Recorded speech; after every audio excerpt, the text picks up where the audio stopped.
Hello, everybody. Welcome to another episode of the Paula Peralta Show. It's a show where I bring people on that I absolutely adore, and we talk about whatever we want because it's my show and we can do that. So, thanks for being here. Today, I am joined by someone that we've only known each other for maybe a year, but it's been a whirlwind of a year. Mm-hmm. And I'm actually really excited about this conversation for a couple of reasons. I think we're going to take a departure from like some of the normal interview questions that you get. But Thank it's you. so It gets really repetitive. Seriously. So I am here with Quannah Chasinghorse. Hello, welcome, my love. Hi, thank you for having me. Oh my gosh, I'm so excited. We also are joined by our two guest stars, Denaro and Tucker. They wanted to be part of the episode today. So, for those of you who don't know, Quannah is a fashion model. She's an activist. She is an advocate. She is a land protector, a water protector, all of those things. And if you don't know who she is, look it up because she is a change maker for sure in the world. Like, even in the year that I've known you, the things that you've done and the conversations you've facilitated and just like the advocacy and all that has been amazing. So welcome.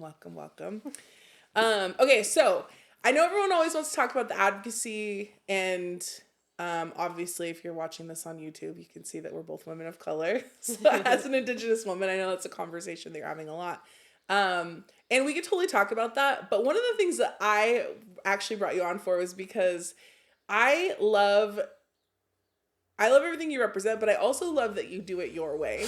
And that's like a lot of the conversations with guests that I've had on the show so far is like people that are like doing business their way, doing relationships their way. And I feel like for you, even though you're sometimes having conversations that have been had, but maybe not on the level that you're having them, you do it in your way, like with your own style and your own authenticity. Mm-hmm.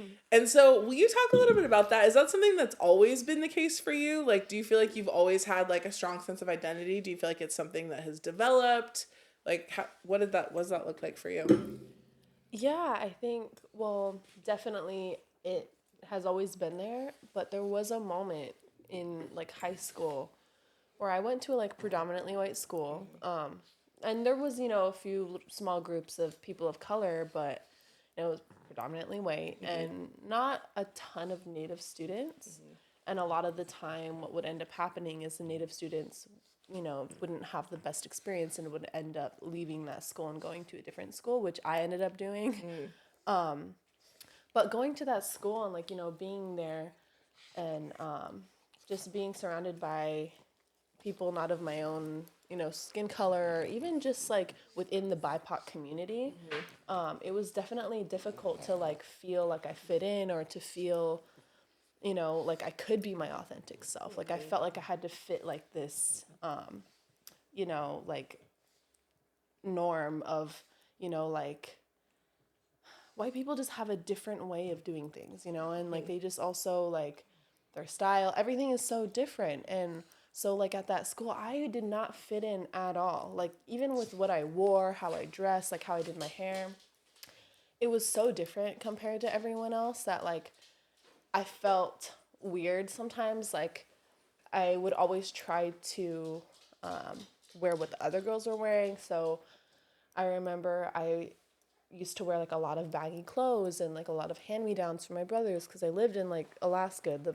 woods of Alaska. And when we moved to the city, like the hardest thing was, having to hear rumors about you as a little girl being like, oh, like not even just rumors, just mean comments, just saying like that I dress weird because like I wear baggy clothes and I wear my brother's hand-me-downs and just things like that. So after that, I seriously was trying so hard to fit in. So I was like, I told my mom and we went to the store and she helped me pick out some like skinny jeans because those skinny jeans were in. And I can't even imagine you in a pair of skinny jeans. I'm saying I don't even own a pair of skinny jeans. I really don't. So like it was definitely one of those things where I was like in a like an identity crisis where I wanted to fit in so badly and I wanted to like be like everyone else, but I'm not. I really had to come to terms with I am not like everyone else. My style, the way I,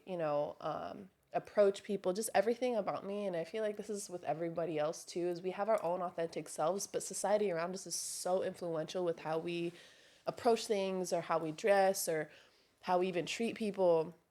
And so it's definitely been a journey to feel comfortable to be who I am. I mean, as a kid, I didn't care, like, living in the woods of Alaska in this small community that we lived in, there were times during the winter where our cars wouldn't start because it'd be too cold and everything would freeze. So we would take my mom's dog team to school.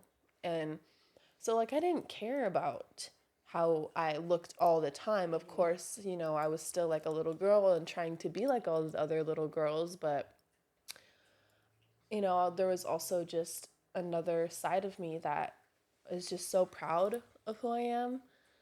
And, in school, we have like school projects, like, what's the one? What do they call them? Show and tells. Oh, uh-huh. It's been a while. Like in elementary school. Yeah.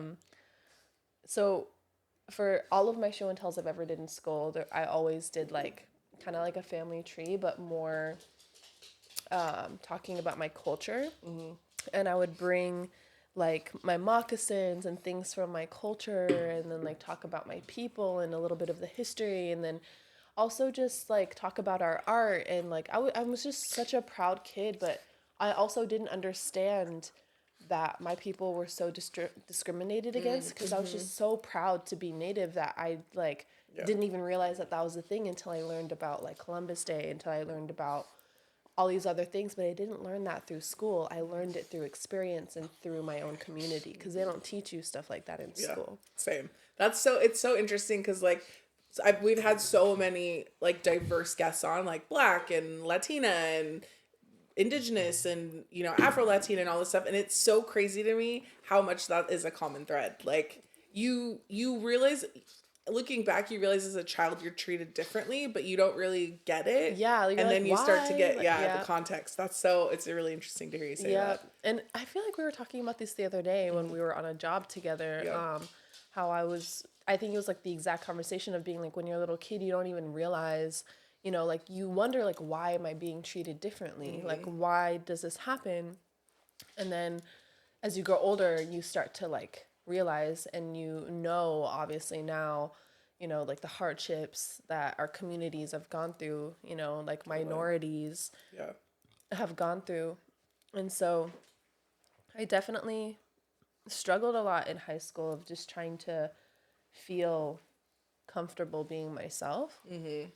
But I think I got to the point where after I hit like going into junior year and senior year, I think that was when I was just like, you know what, like I don't care. And I started wearing like my own things, and then that became a trend. So like I was bullied and like teased and made fun of for my features, for my nose, my long hair, or like, my clothes or how I dressed and how I acted. I was a rugged kid. I grew up, I have only brothers. And, even in some of my past relationships and my most recent relationship, they were like, wow, like, I don't realize how, like, you do run with the boys, because, like, that's how I've run my whole life. Like, brothers, and most of my cousins are boys, and I have a few really close girlfriends, but I'm mostly surrounded by boys, oddly enough. And, I'm comfortable around boys. And I feel like that's had a huge influence on my my style. So like I would always steal my brother's clothes, and they would get so angry at me because I would look better in it. I'm just kidding. Right? You're like, because I make it look good. Okay, so how would you describe your style now? I feel like it's very much the same. It actually didn't really change a lot. I still wear a lot of the same things that I wore in high school. I have some of my prized pieces where I'm like, I'm never getting rid of this. And I do a lot of like, well, back in the day when I didn't have the money to like buy super expensive like vintage thrifted things, I would try my best to like go to Value Village or Goodwill. But if I couldn't go there, then obviously like I would try to be as aware as possible, but it was always hard when, you know, I think that's a big conversation around fast fashion and fashion in general, is that a lot of the things that are good for this planet or are better for this planet is more expensive. As for like fast fashion is like, you know, $2 for a freaking t-shirt, you know? So it's just like, it is difficult, but that is something that I had to navigate, and still wanting to do good and be a part of this movement and not contribute. And I think that's the hardest thing with a lot of advocates, is we feel like we have to be perfect. We have to do everything right. We have to, you know, because we do care and we do want this planet to be good, but it's also not our fault that this planet and this society, this world is such a like capitalistic, such a extractive world. And, you know, we just live in it. We just happen to live in it, you know, and it's not our fault. We just have to do our best to navigate around that. Yeah.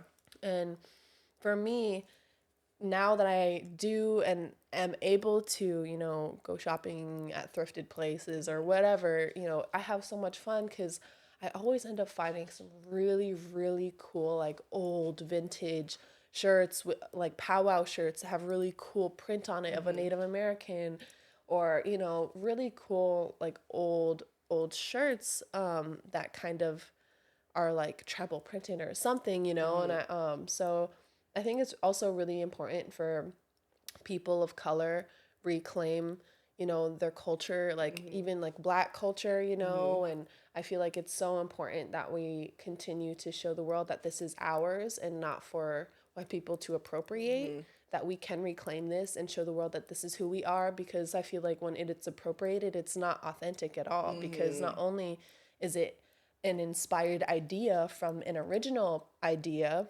but they never do it right, and it's never, you know, actually real to like who we are. And like there's just so many ugly stereotypes that have been created around, you know, cultural appropriation.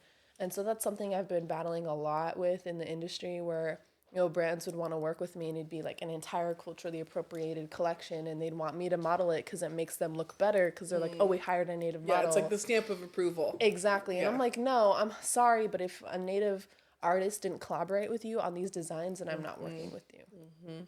Because I'm not... Because then essentially they're just stealing the looks. Yep. And then like pumping it out. Because like that's another big conversation around, you know, culture and identity, is like, you know, for us Native Americans, our land was stolen. We were forced off our own lands, you know, to completely different lands, and removed from our ancestral homes. You know, our languages were almost completely erased. Our culture, our traditions, all of the things that make us who we are was almost completely erased through genocide, through many attempts of genocide. And the fact that like we're still here and can, you know, influence today's society and culture through art, you know, that's like a big thing. Yeah. And so, and it's everywhere. Like even, for instance, me and my brother were playing a card game. It's almost like apples to apples, but it's called like Cards of like Decolonization or something. And so it's like, amazing. There's like different versions of it. And we played this one called Indigenous Creatures, and it's really funny. There's like the red cards, which is like the card where everyone's trying to like, you know, match or whatever. It'll be like something about, you know, oh, like you got lice from this, because it's just like funny, like dumb things, but like rugged, totally, but like if you know, you know. Exactly. And a lot of the things in there were actually like, you know, for one thing about Natives is that like humor and laughter is medicine, and that is one way how we survived, is not letting the horrible things completely tear us down.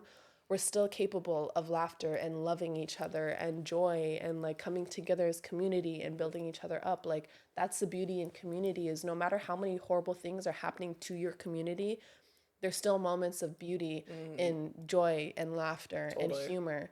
And so, you know, we can laugh about some sad things that have happened to us, but we know that it's serious, and we know it's still affecting us to this day.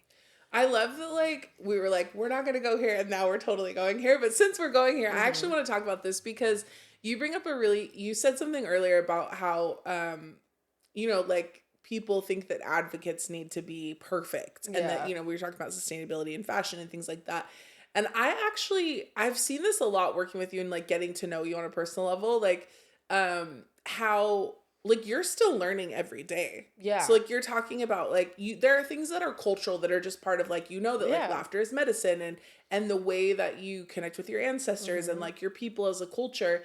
There's that side, and then there's still things like historical, like even talking about as a kid understanding Christopher Columbus Day and things like that. Like I love watching you kind of navigate the world and being like, listen, I don't know everything, but here's what I know. Yeah. And like, you're going to listen to what I have to say in terms of these places. So, and I think the other side too is like kind of being in your orbit. For me, there's a lot of things like I've learned from you so much in the last year. And it's been really interesting to see how, like what you're saying with culture, like it applies to Black people, it applies to Indigenous people, like it applies Asian to people, Mexicans, like so.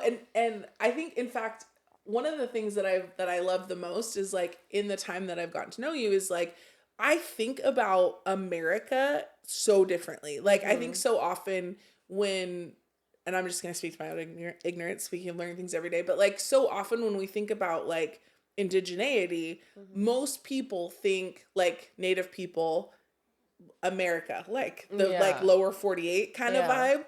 But it's like when you open it up, it's like no, Canada also, like the Indigenous people of Canada, like there's the borders like natives, don't matter. Totally. And and that's the thing is I love that you said that the borders don't matter, because I was like, we've also had lots of conversations about like Mexico and how those are like native people. They are like, native. Yes. But it's like those kinds of things where, and I'm just like spreading, like saying this, I'm speaking to it because, like a lot of you guys know Sebastian by this point, you should know, like he's our producer and he's from Mexico. And we had a conversation about this recently because we were at your birthday party and it was like, obviously you're surrounded by so many beautiful family members, and Sebastian and I had a conversation. He was like, I feel like I'm with my people. And I'm like, well, those are your people. It's and I love what you just said there, like the borders don't matter, because when it's like when you're looking at things like native culture, it's we create this like race delineation, not we, white people created this like race delineation in order to create separateness. But when you bring all of these people together, like you see the similarities in the cultures and the way we interact and the way that we like lift each other up and love on each other and stuff like that. And I think one thing that a lot of people think about, us as like Indigenous people, BIPOC communities, I feel like we all think about this a lot, is like, not only are we just like communities full of love despite what we go through, but we all have similar values in a sense where like we want to protect our communities, we want to protect our people, we want to protect our culture and traditions, and we want to protect Mother Earth, because protecting Mother Earth is protecting ourselves and protecting the future generations. And I think that is very beautiful to see how, different but also similar cultures are, but the way we look at life and the way we look at Earth and each other is so beautiful, and I think that's why we're able to laugh. That's why we're able to love each other, because we see with love, we see with care and with protection. And, I,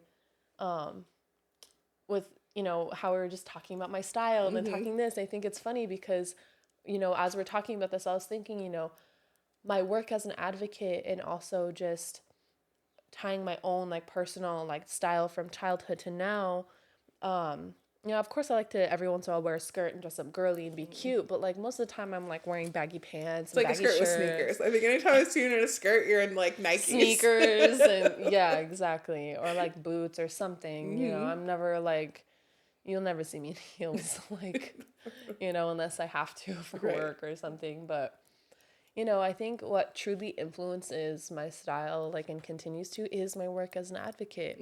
Because, you see I wear, like, land back shirts and, like a lot of, stuff that will make a statement.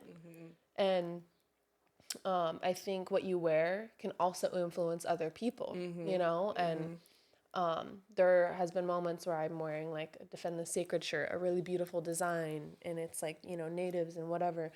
And people are like, wow, it's a beautiful shirt. Where do you get that? And like, what is it about? If I like leave Alaska and people don't know the movement in Alaska of like Defend the Sacred.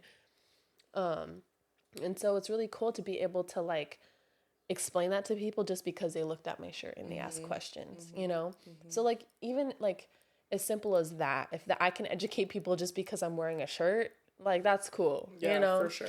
And I think, you know, it's also really cool to see, you know, there's Native designers, Native artists, you know, jewelers who make incredible work and incredible pieces that are just as, you know, incredible as like high fashion. I feel like Native art is high fashion. You know, how I see Native art and Native jewelry is how I see diamonds. You know, like Native art and Native jewelry is diamonds to me. Like, you can keep your diamonds. I'm sticking to these things because not only are they raw materials and they're made with love, but one thing that I think about and I think not a lot of people recognize is that, especially in society today, and people that get to live comfortably in their homes and like they can go to a store and just buy food.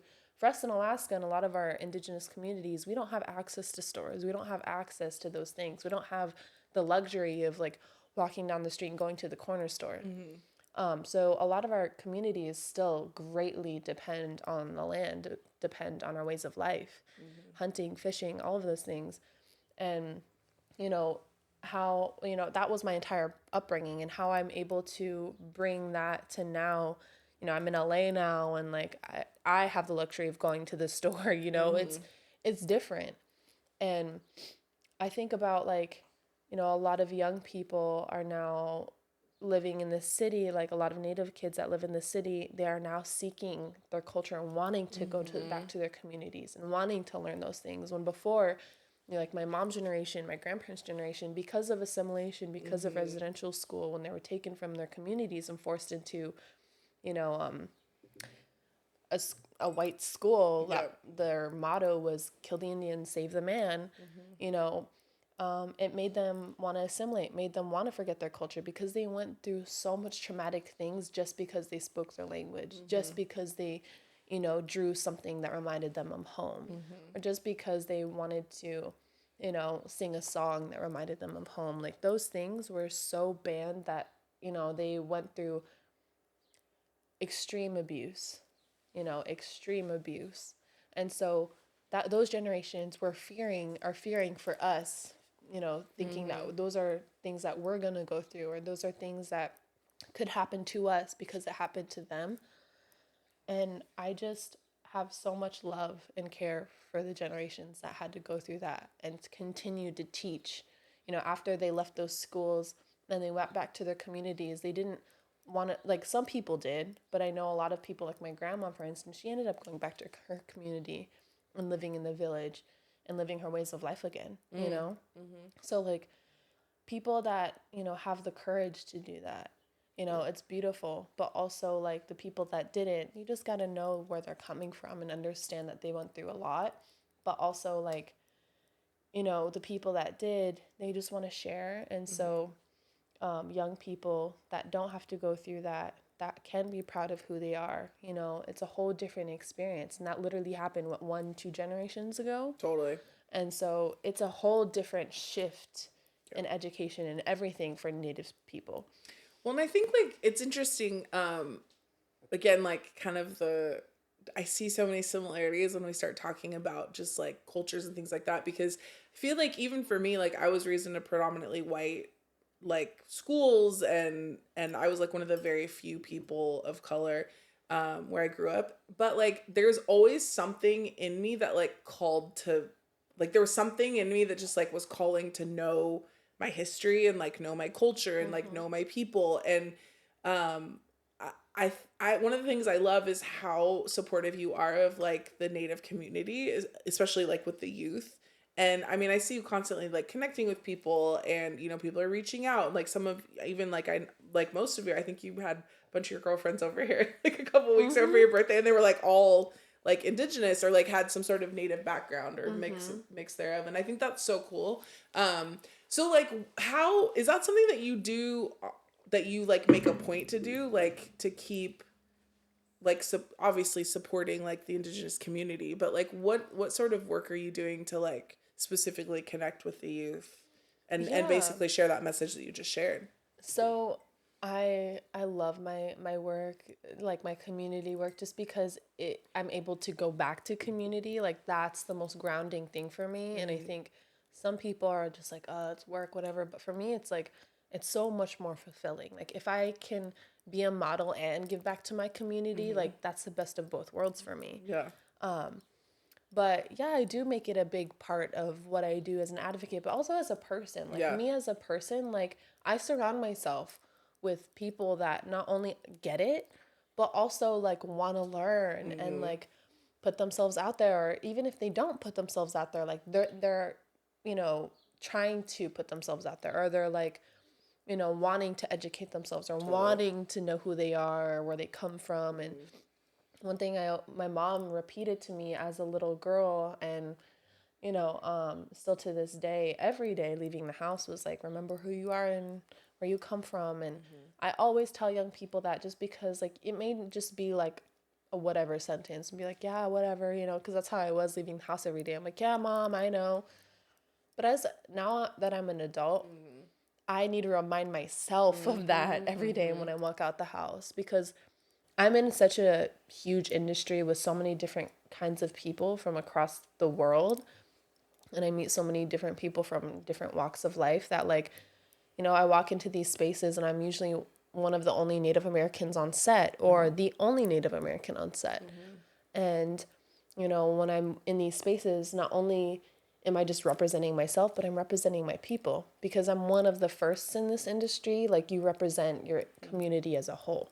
And I want to make sure that what I'm doing with my work is making my people proud, is making, you know, my people feel good, and also be wanting, or even just knowing that it's possible for us to be in these spaces, to thrive in these spaces, to be successful in these spaces. Because a lot of the time, these systems, the society isn't meant to benefit people of color, BIPOC people at all. So the fact that we are here, and that, you know, we're thriving, and that we're getting the recognition and so on, you know, after how many attempts of genocide, after how many attempts of like erasure of everything that of who we are, we're still here and practicing our culture, practicing our traditions, you know, sharing that with future generations. It's beautiful. And that's something that brings a lot of our people to tears, is seeing young people, young kids, like learning how to dance, learning their traditional songs, because those things were not meant to, you know, be erased. It was meant to be carried on.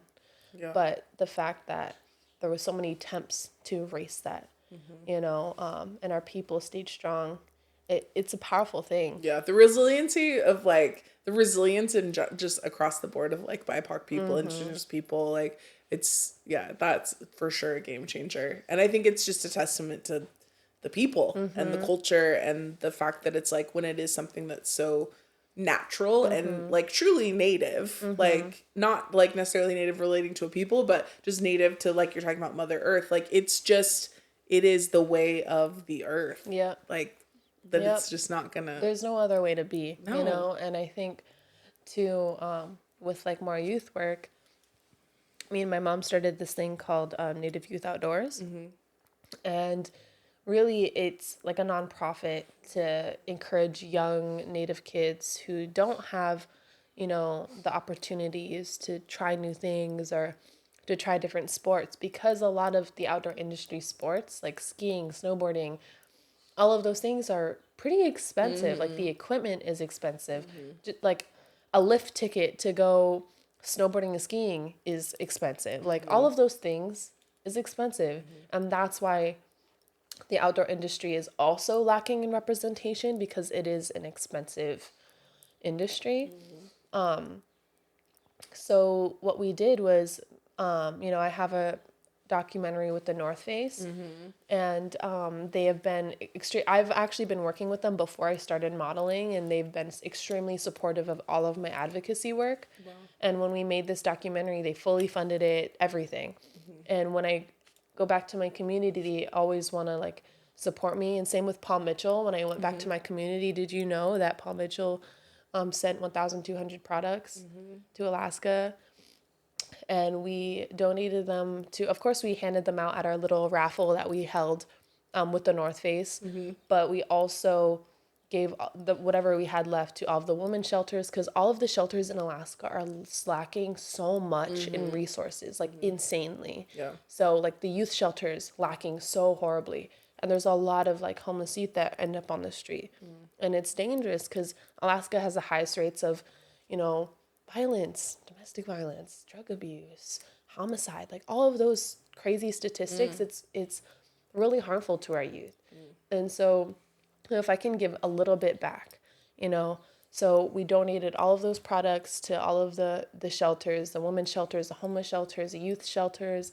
Of course, I got money over there. I got the North Face to fund a bunch of different things that we're doing. So it's just like giving back as much as possible with everything that I'm doing is just like the best feeling and the best thing that I can do for my community. But we also were able to, at the same time that we did that, actually, we held that Native Youth Outdoors, and we were able to get 30 Native youth to sign up to try snowboarding. And we only have like 2 small, like really, really, really small like it's not even a resort. They're just like little hills, you know, with like a few runs. And it's super fun and it's amazing. And at least we have that. But, you know, it is expensive. It is, you know, a little tricky for some people to get out there. And some people don't have like the perfect snow gear or don't have snowboards. So we were able to get they're called Ski Land, the ski hill, to donate all of the tickets. So we didn't have to pay for the tickets. The North Face and a bunch of other supporters sent gear for kids that didn't have the right gear. And they also sent money to rent snowboards. And so everyone had everything. And we also brought out Acacia Red Elk. She is a 10-time world champion jingle dress dancer, and she's a badass snowboarder, yoga instructor. Like, she's so cool. She came out and taught with us. My friend Cherokee Jack, who's a model, and he is he like competes in snowboarding. He's just really good at snowboarding. A really cool friend, Liam Gill. He is actually 19 years old, and he's a native Olympian, snowboard Olympian on like the half pipes and does like all the crazy tricks. Like, it's insane. He's so talented and he's so cool. And we also brought out another Alaska Native Olympian. Her name was Callan. And so it was just really cool to bring healthy people from the community who are experienced that could teach the kids. So we were able to do that. And sure enough, the last time we went out to that hill, we saw some Native kids out there that we had taught that day. And they were like, I'm so happy to see you. Like, I can't wait to show you how good I got. Like, oh my gosh. It's just cute. So good to see that because, you know, I just explained the statistics, but also Native youth have the highest rates of suicide and drug abuse. And so, especially because in the wintertime, it gets so dark there. You know, for a few months in winter in Alaska, we get very, very minimal light. And so, you know, it gets really dark and cold and depressing in the wintertime. And so, like, winter sports is really important for youth to try out. So I love that. Yeah. Okay, so if, like, I mean, obviously you're telling all these really compelling stories and I always think it's amazing, but if someone's like, how do I get involved, or like, what can I do? So say like, I want to be an ally, and we talked about this the other day, because it's like, listen friends, there's this thing called Google that you can like educate yourself. But like, what would be something that you're super passionate about that you would be like, hey, if you want to be an ally, like, and you want to contribute to the things that I'm doing, like, where can people donate, or can they, like, where do they go? Yeah, so I get that question a lot.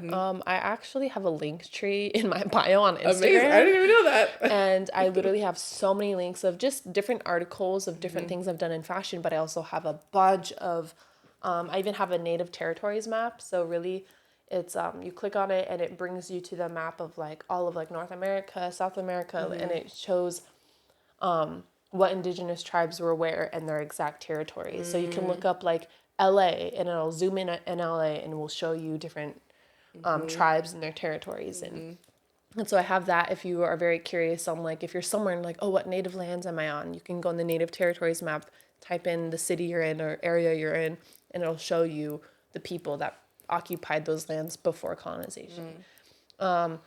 I also have a bunch of nonprofit organizations in there, but really, you know, a lot of nonprofit organizations that I work with directly. I have friends that work with these organizations. It's like Indian Collective, Illuminative, Fairbanks Native Association, Tanana Chiefs Conference. There's Indigenous Enterprise that also just does really fun performances, and they do all kinds of really cool things across, you know, Turtle Island to represent our people. There's just so many different things, you know, for different things. You know, there's Depending climate on what you're focused. into, Yeah, you there's can, climate focused, or there's land focused, or there's water focused, or there's even just like culture focused. There's so many different things, and there's some nonprofits that do all of it, some that do specific work in specific areas. But yeah, in my link tree, there's quite a few of them in there. So I think, and even for me, like, whether it's with my people or other communities as well that I feel like I want to contribute to, or just I always want to feel like I can contribute more to people.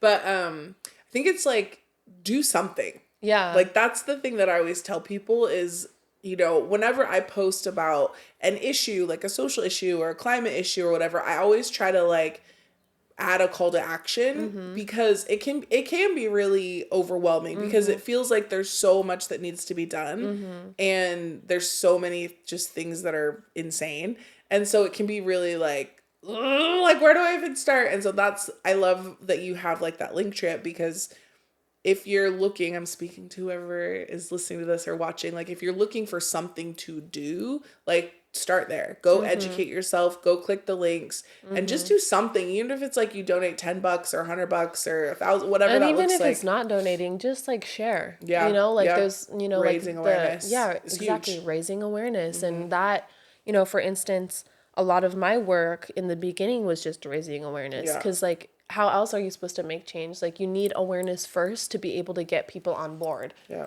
And so a lot of my work beforehand was just really raising awareness. But now that I have that platform and I have raised awareness for different things now, like here's a call to action. Here's what we're working on. Here's what we're doing. Totally. Here's what, you know, a lot of our communities on the front lines of these issues are doing. You know, here's how you can support.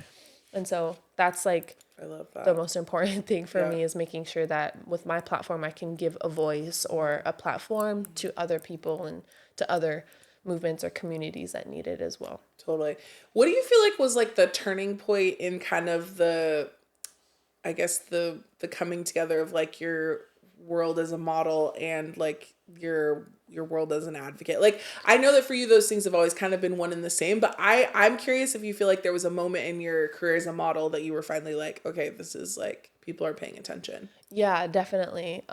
In the very beginning, of course, so I was an advocate way before forever. modeling. Yeah. So like that's actually how I got scouted was through my advocacy work. And once I signed and started modeling, you know, of course, in the very beginning, I feel like every model, every person that's trying to start out in an industry, it's like you're just trying to book a job. You're literally just trying to like get seen. Totally. And so really I was just taking jobs. Like most of them were just editorial and magazines, so no campaigns yet, but I was really just trying to get seen. And then as I was gaining more eyes and more of a platform, you know, my agents were like, all right, we know your goals. Because when I first met with them, I was like, this is what I want to do with my career. If I become successful as a model, I want to use my money, my platform for all the right things. And they knew that my advocacy was a priority in my work as a model. Like, I've actually turned down some incredible jobs, which sometimes I think about it and be like, oh, it would have been amazing to do that. But then I also think about the work that I did in my community was way more fulfilling. You know, of course it would be awesome and it's always an amazing opportunity and I never want to turn things down, but if I can go back to my community and do great work there too, and if I have to choose between one or the other, I'll always go back to my community.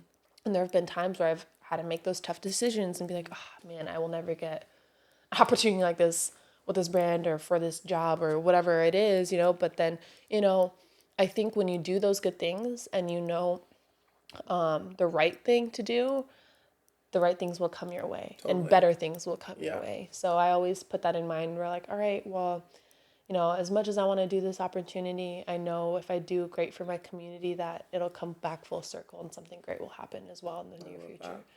And so, yeah, I just try to stay positive and really just know that, you know, everything that I do with modeling and advocacy, like now I'm in a place, you know, the first year, it was hard for me to make those demands with brands when I started getting campaigns like, hey, when you work with me, there's a charitable component, there's all of these things, you know, and a lot of the time, like, it's just too much for them. They're not ready for someone like me because, for one, in my contract and a lot of the work I do, they're not allowed to cover up my tattoos. They're not allowed to cut my hair, dye my hair. They're not allowed to, like, try to make me fit the stereotypical look of a Native person. Like, if they want a more Native look, I'm like, all right, well, we have to do this authentically. Like, no cultural appropriation. Let me bring my own jewelry. Like, if I can truly represent my people and get also Native artists and Native designers that platform and get them that opportunity, then amazing, right? And so that's where I'm at now, where I can now, you know, every time I work with a brand, I've raised, I think, well over $500,000 for different organizations, like getting them funding, you know, getting them money, or even just like being able to support them and like sharing their work and then them getting, you know, more through that. It's good work, and I want to continue that. But sometimes, you know, it can be tricky with modeling because this industry is so, like, it's either just amazing or it can completely ruin things for some people, you know? And so I've just had to really learn how to navigate this industry as an Indigenous person, you know? And I feel like, you know, this industry is now learning how to work with us in a better way, but also I've had to have difficult conversations, awkward conversations, uncomfortable conversations with brand CEOs, like different people. And that just shows, like, if they're on the same page, if they're ready to move forward in a better way, like, that just shows where they're at. And if they're not there yet, then okay, so be it. But, you know, hopefully I just encourage them, like, hey, it is possible to do both. Be amazing, do amazing things in fashion and create beautiful pieces and be sustainable. It is possible. So just telling people and showing people that it is possible, it's really important because we really need to move away from like the throwaway culture of fast fashion. I love that. And I think too, like, I even like speaking to you, always making statements and incorporating like your own jewelry or like celebrating Indigenous jewelry designers. I think like for me, I think was it your first year at the Met Gala when did you paint on yourself? No, I'm trying to remember. I actually had, so my first Met Gala I had like a gold dress and the turquoise jewelry. That's right. And it was like all layered of like all kinds of turquoise. I was just like stocked up. Like a goddess. It was insane. And I think that was like a big statement because the theme that year was like celebrating basically like America, you know? So people even showed up in like a flag kind of looking outfit or, you know, I don't know. So I definitely was like, well, might as well be as authentic as it can get. Yeah, you're like literally America. Like, I am Native American, literally. Like I'm Indigenous to these lands. So like, you want me to talk about America? This is America. You know, like I don't know. It was just And then the next year it was like I think the theme was the same actually. What was it? Yeah, I think they did like 2 parts to it. So I basically did the same thing but different. So I had like a really pretty blue dress and like a long fluffy dress, and then my jewelry was like all porcupine quills and dentalia shells and like different jewels, and it kind of came across my entire chest, and then I had arm pieces to it, and then I had the feather and the pretty earrings, and then this last Met Gala, same thing. I did like really pretty long arm pieces, a cute necklace, the earrings. So, you know, with those big moments like that, like I think it's super important that Natives get, you know, that the eyes, because it shows the world that our art, our jewelry is just as high fashion as Dior, as Louis Vuitton's. Like, I think it's funny because not trying to shade nobody or nothing, but you're like, you know, we love everybody, and also literally, but you know, there were a few jewelry pieces that were gifted to me that it's like Gucci or LV or something, and then they're like low key kind of cheap, and they break, and they're just like the chain isn't real, and it's just like, why is this like $500 for a fake chain? You know, like it just like is cringe to me, and I'm like, just because it's labeled as Gucci, it doesn't mean anything to me. I'm like, this, like the necklaces I'm wearing, you know, the jewelry that I'm wearing, like this is the thing, this is the stuff where, like, especially like the really beautiful big beaded pieces or like the stuff that has more raw materials in it that took more time and energy to put into it, you know, like that's what I will spend $500 on. Totally. Well, even like it's interesting because when you look at fashion, like couture is like the ultimate, right? And couture really just means that it's like handmade, it's customized. Whereas when you look at exactly what you're saying with like a lot of, well, all native jewelry, like it's most of it is handmade. Yeah. Like it's like hand sewn, it's like sculpted and like tailored to you. and, So that's actually all of those jewelry pieces. Like it's all couture. Were all couture for me because like the arm pieces, they have to get my right arm measurements, like the neck pieces, right neck measurements, like the length of the earrings to see how far I wanted them to hang, if I wanted them to brush on my shoulder, if I wanted them to sit up, like it's very that's like all customized. Exactly. It's all couture, you know, so I think that's so interesting. What's it like for you to walk? So, like, for example, I know I was with you in New York for the Met Gala this year, which I loved. And, like, once we get you on that bus, like, you're on your way to the carpet. Like, what's it like to actually walk a carpet like that? Oh my gosh. I think the first time I did it, I completely dissociated. Like, I genuinely do not remember being on the carpet. Really? Because I was like, my anxiety was really high. Also, like, the only thing I remember was being yelled at. Like, I was just so, like, I swear I dissociated. Like, I literally was like, this isn't real. Like, I'm walking out there, and I'm like, oh my God, like, all of these celebrities are surrounding me. Like, media, like, it was just, like, the most intense, like, thing. Even just, like, prepping for it was intense. You know, like, leading up to it, it's, like, the nerves. It's just insane.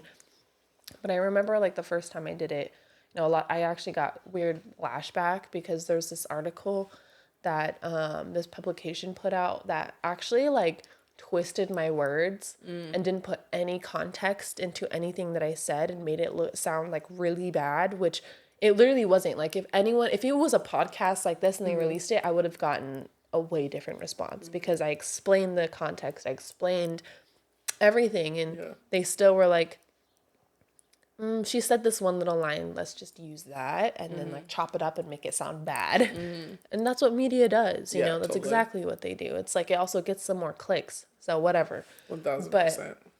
But I got some flashback because I basically was honest. And I was like, yeah, honestly, like my first experience at the Met wasn't the best just because when I walked out on the carpet, the media and like everyone was like yelling at me to move and like to get off or to like, because I was like blocking their shot of like another celebrity behind me. Like they didn't care to take my photo.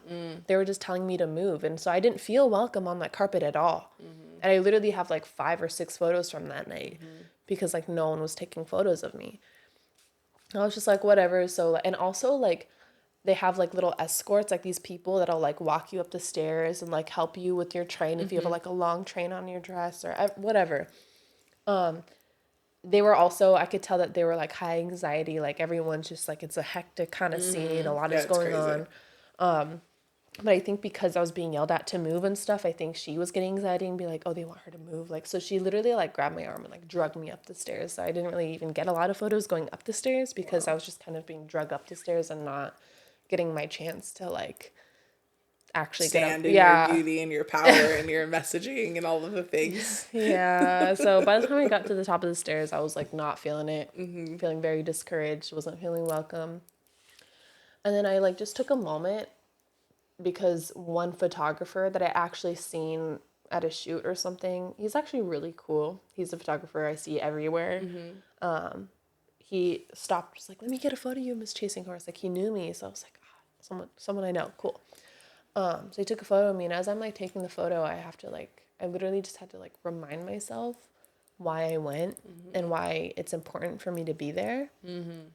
And I, wanted to represent my people. Yeah. And I wanted to be proud of my indigeneity. I wanted to, show up and show the world that this is America, that Native American people are America. We're the true, we're the true Americans, and that we bring so much, influence to the society, to government. Even if people didn't even know, a lot of people don't know that our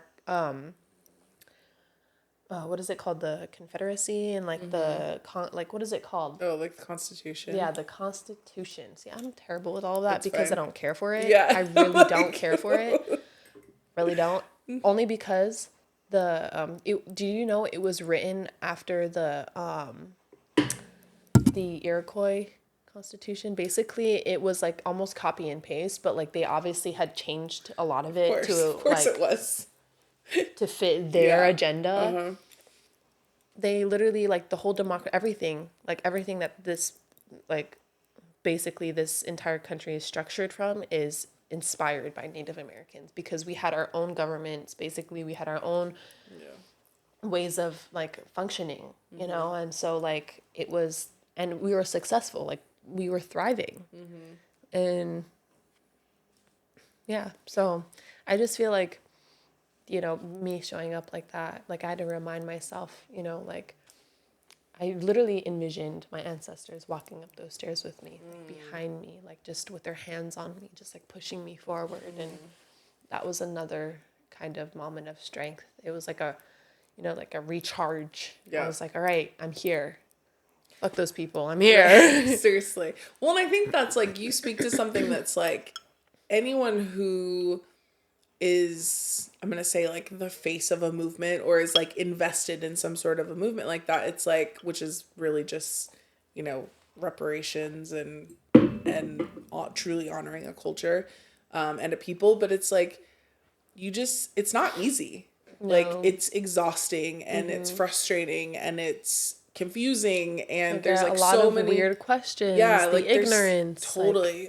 And so I think it's cool to hear you be yeah, it was really hard. And still, I knew that I had an opportunity to, be present in a space where, my people traditionally are not represented, or historically not represented. And I think that in and of itself is such a, dynamic testament to you and, your willingness to always show up and, to be honest, show out, in whatever situation. And I think it's super cool. So, okay, what's the future? So you've done a lot already this year. I know we've worked on a lot of projects, and I know you have some stuff in the future, but what is it that you're actually looking to continue to create? What conversations are you wanting to have? What's next? I think my big goal that I'm continuing to work towards, me and my mom started that Native Youth Outdoors. That's something I really want to focus on, because a lot of our communities don't have space to just be in community, especially in cities. So, I was explaining how a lot of our youth struggle with suicide, depression, drugs, alcohol abuse, a lot of those things. Totally. And those statistics, because of many different reasons. I don't even have to get into that. Yeah. Google. Google. Literally just go to Google. Just Google it. Just literally Google why natives struggle with addiction more than others, and you'll see that it was not our fault. It was never our fault. Anyways, so basically with actually my last partnership with Golden Goose, I was able to get them to match all royalties, of how much they're paying me, everything. That's amazing. To a health and wellness center for Fairbanks Native Association, because basically in the city of Fairbanks, it's a small city. It's basically a town, but it's really rough. It's a rough place to grow up. It really is. And a lot of the gyms and a lot of those recreational spaces, you have to have a membership, and it's expensive or whatever. And all the time, they always end up kicking natives out, So we just don't feel welcome in those spaces. And a lot of the time our people can't pay for memberships or whatever. So we wanted to create this space specifically for our people to come, and not just to play basketball and to, do sports and all those things, but also to give ourselves a space to gather and have fundraisers, potlatches, ceremonies, like just have a space for us to be together. And because we don't have that, and that's something we're definitely lacking in, and I feel like that's something that can truly, bring a positive, you know, just be positive for our community in general. Yeah. Like, just, it's gonna be great. And I'm really excited about it because I wish I had that living in Fairbanks. I wish my brothers and all of the Native boys I grew up with, my cousins, my friends, I wish they had that outlet. And so, just creating space for Native youth to thrive, to heal, because generational trauma is so real in BIPOC communities. Yeah. Trauma is statistically known and scientifically known to completely damage our DNA. Totally. And so, when you get traumatized, when something horrific happens, it gets embedded in your DNA and you pass it down. And so, all of us youth, all of our younger kids carry so much that they don't even realize. They carry so much pain and hurt. And that's why when we talk about our history, when we talk about, a lot of what our people went through in the genocide, like, we feel it in our bodies. Like, it's not something you can explain. Like, it's a pain, it's an ache, it's a thing that you just want to bawl your eyes out, and you don't know why it hurts you so bad, but it's because that pain, that trauma is embedded in your DNA. And we want to give space to young people to be able to heal and to thrive and to laugh and to be with one another and to recognize that, yes, we have trauma, but we can heal from it. We can thrive. We can do good. We can be good in this world. And even if it wasn't made for us to thrive, we can thrive. It is possible. Yeah. So that's like the big goal that I want to do, is just create different spaces. And I actually wanted to do this thing called like basically a youth camp, where we bring kids to a camp, like maybe to our like family fish camp, and teach them really cool survival skills, cultural practices, like different traditional medicines, like learn how to harvest things, and learn how to fish, cut fish, like a few hunting skills, like those things, like traditional knowledge that initially is actually very healing. It makes you feel proud. Like, my little brother is a cultural barrier of our family. He knows how to hunt all on his own. He knows how to fish all on his own. He knows how to trap all on his own. And he's only 18, and he is the best at it. Like, he's the best hunter I know.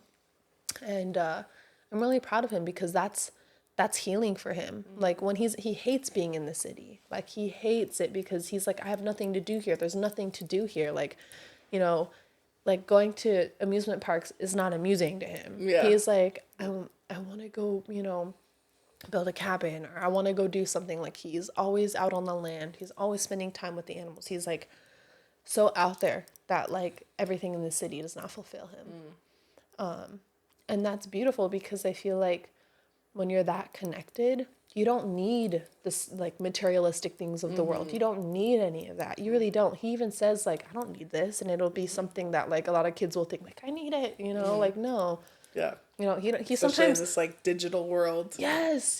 He like he's not big on video games. Like he likes to play with my brother every here and there, but he'd rather be outside. Right? Outside, we outside. We outside. I love that. And I think too, like, there's a couple of really amazing things you said there. One was like the power of like partnerships. Like, a lot of times partnering with brands is like such a cool way to get your message out there, to get your causes out there, to get money into like, it costs money to like run these organizations and all of this stuff. Like, and I think that's something that like, whatever your thing is, like, partnering with brands that are going to honor that. And I think it's such a cool thing to see, where you're like, listen, yes, I will work for you, or I'll work with you. And also like, here's part of what else is required. And I think that's such a fun, it's not fun. It's like, it's so inspiring. And that's like, even, I mean, shout out to Vagaro, who's like sponsoring this podcast. Like, they're like an online booking app, and they're really supporting like,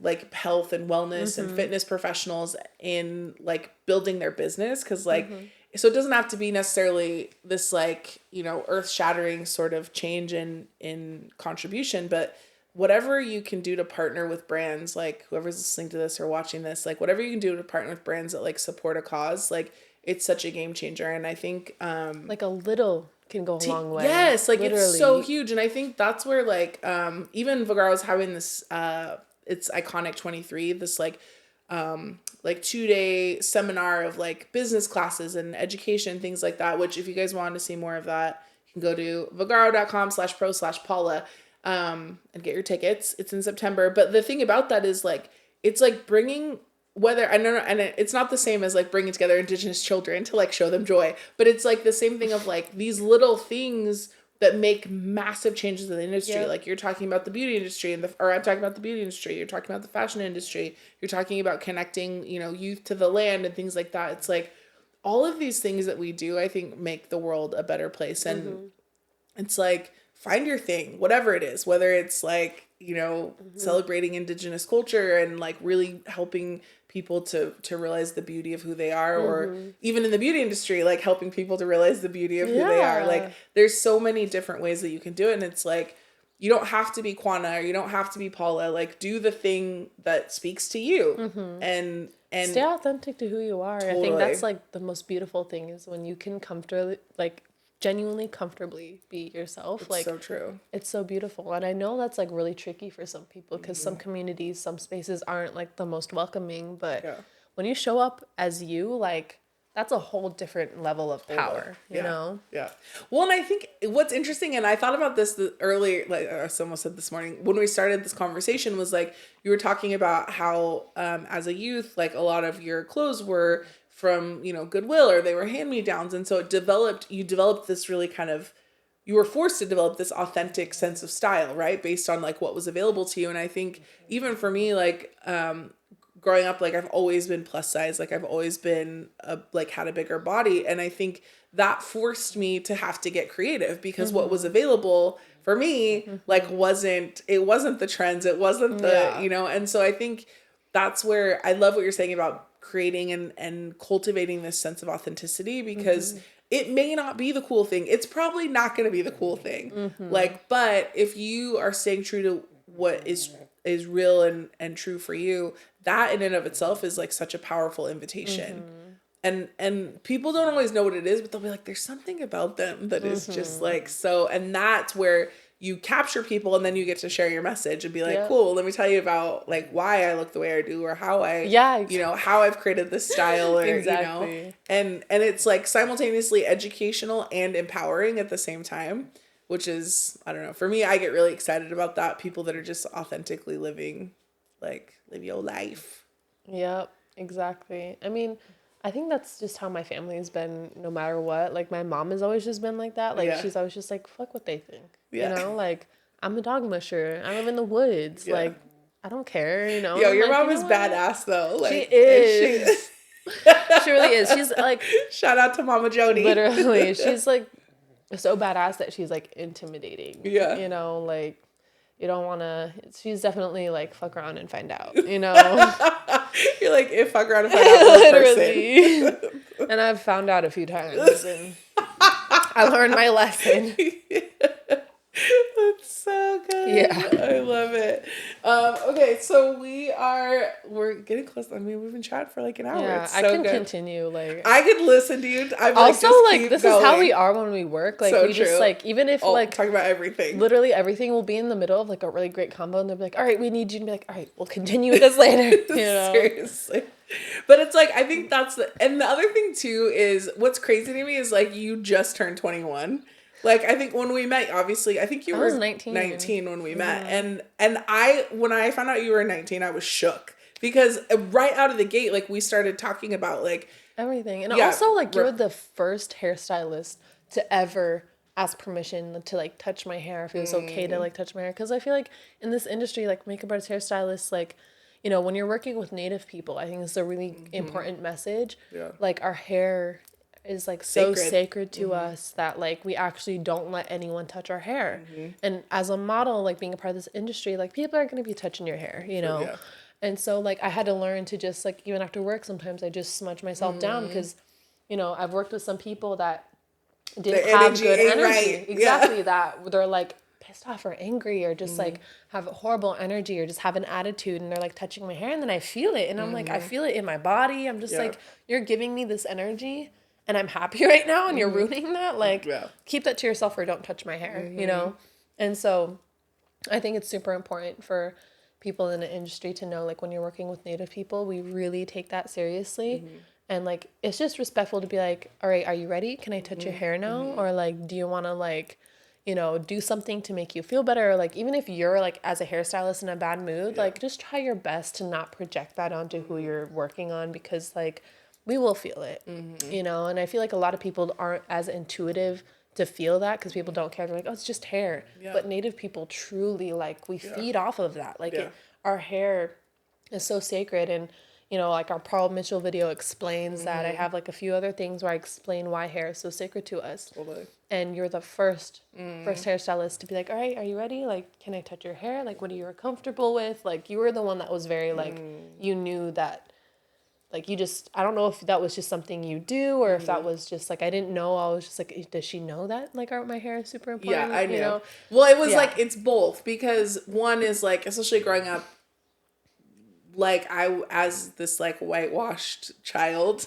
like, I think for me, I didn't realize that until I became a hairdresser, especially when I started, like, as, like, a Black woman and working with other Black women. And, like, that's also a huge part of the culture. Like, don't touch my hair is a thing. I was like, about to don't say, touch like, my it's hair. the very same thing for, like, Black culture. Is, like, a lot of, like, actually, my best friend is Afro-Indigenous, and you met her. Yeah. She's Black and Native. Totally. And she, like, her hair, you know, Gorgeous.